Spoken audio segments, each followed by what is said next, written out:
नमस्कार, आप देख रहे हैं चेतना मंच और मैं हूं आपके साथ तनुश्री त्रिवेदी। चलिए शुरुआत करते हैं अब तक की सुर्खियों के साथ।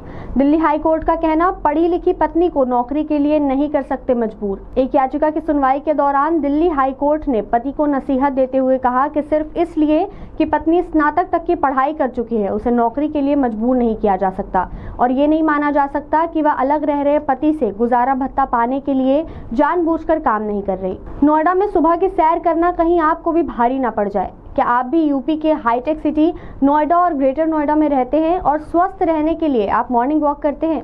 यदि हाँ, तो ज़रा सावधान हो जाएं, क्योंकि नोएडा और ग्रेटर नोएडा में मॉर्निंग वॉक करना आपको भी भारी पड़ सकता है। देश की राजधानी दिल्ली से सटे नोएडा की हवा में प्रतिदिन जहर घुल रहा है और यह जहर आपके फेफड़ों को नुकसान पहुंचा सकता है। सरकार और नोएडा व ग्रेटर नोएडा प्राधिकरण इस जहर की रोकथाम के लिए कोई सख्त कदम नहीं उठा रहे हैं। नोएडा को बनाया जा रहा है डाटा सेंटर का बिग हब। 5 और डाटा सेंटर की स्कीम लॉन्च। यूपी के ग्रेटर नोएडा में स्थापित हुए डाटा सेंटर के बाद अब यमुना एक्सप्रेसवे औद्योगिक विकास प्राधिकरण ने भी डाटा सेंटर की स्थापना के लिए एक खास स्कीम लॉन्च की है। इस स्कीम के तहत 5 डाटा सेंटर की स्थापना नोएडा में की जाएगी।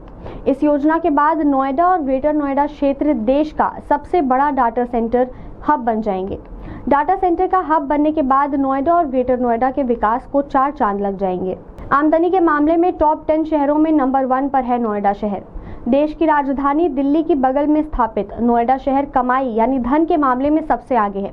हाल ही में सामने आए एक सर्वे में उत्तर प्रदेश के टॉप 10 शहरों में नोएडा सर्वोच्च शिखर पर स्थापित है। नोएडा शहर में औसत प्रति व्यक्ति आय 6 लाख रुपए है। 200 करोड़ का एफडी घोटाला, अब क्राइम ब्रांच करेगी दोषियों को बेनकाब।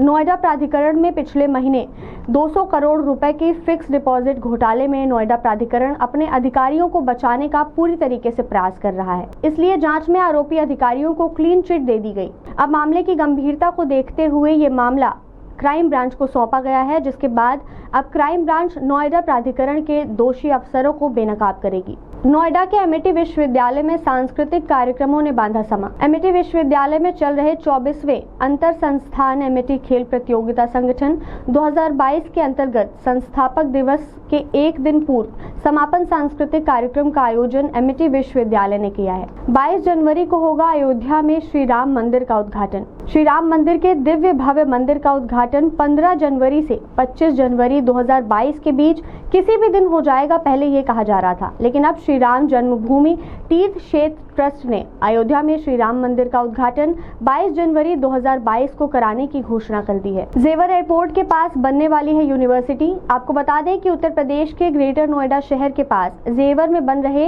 एशिया के सबसे बड़े नोएडा इंटरनेशनल एयरपोर्ट के पास अगर आप भी यूनिवर्सिटी खोलना चाहते हैं तो जल्दी कीजिए, कहीं आपके हाथ से ये मौका ना निकल जाए। यमुना एक्सप्रेसवे पर हुआ बड़ा हादसा, एयरफोर्स कर्मी की पत्नी की मौत। नोएडा के यमुना एक्सप्रेसवे पर मथुरा के निकट एक बड़ा हादसा हुआ है। इस हादसे में दिल्ली के एयरफोर्स कर्मचारी की पत्नी की मौत हो गई है, जबकि 2 बच्चियां गंभीर रूप से घायल हो चुकी हैं। दोनों बच्चियों को उपचार के लिए अस्पताल में भर्ती कराया गया है। यह हादसा 2 कारों की टक्कर के कारण हुआ है। नोएडा में गंगा में प्रवाहित की जाती हैं रावण की अस्थियां। यूं तो नोएडा में प्रमुख तौर पर 5 रामलीलाओं का मंचन हुआ, लेकिन इनमें से एक ऐसी रामलीला है जहां पर सनातन परंपरा के अनुरूप रावण के वध के बाद रावण की अस्थियों को पूरे विधि विधान से गंगा नदी में प्रवाहित किया गया। धन्यवाद। ऐसी तमाम जानकारियों के लिए जुड़े रहें चेतना मंच के साथ।